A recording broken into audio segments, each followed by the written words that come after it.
Who was Aristotle? What were his greatest achievements? What legacy did he leave to future generations? All these questions and more will be addressed in this video. If you enjoy this video, please hit the like button and subscribe to our channel for additional content. Aristotle was a Greek philosopher who lived from 384 BC to 322 BC. He was born in the city of Stagira on the northern coast of modern-day Greece. His father, Nicomachus, was the personal physician to King Amyntas of Macedon, and Aristotle was sent to Athens at the age of 17 to study at Plato's academy. Aristotle spent 20 years at the academy, eventually becoming a teacher himself.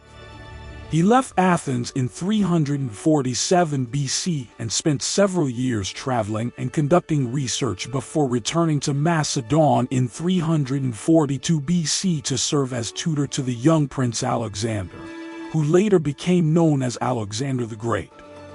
Aristotle's contributions to philosophy and science were vast and varied. In the field of logic, he developed the syllogism, a method of deductive reasoning that is still used today. He also made significant contributions to the study of metaphysics, ethics, politics, and biology. Aristotle's philosophy was based on the idea that the world could be understood through reason and observation, and he believed that the natural world was governed by laws that could be discovered through scientific investigation.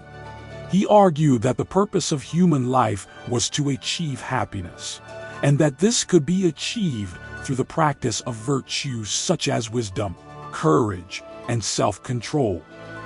Aristotle's impact on Western thought has been immense. His ideas and writings have influenced philosophers, scientists, and political thinkers for more than 2,000 years. His works have been translated into many languages and continue to be studied and debated by scholars around the world. Thank you for watching 2-Minute History. If you enjoyed this video, please hit the like button. You can also subscribe to our channel below.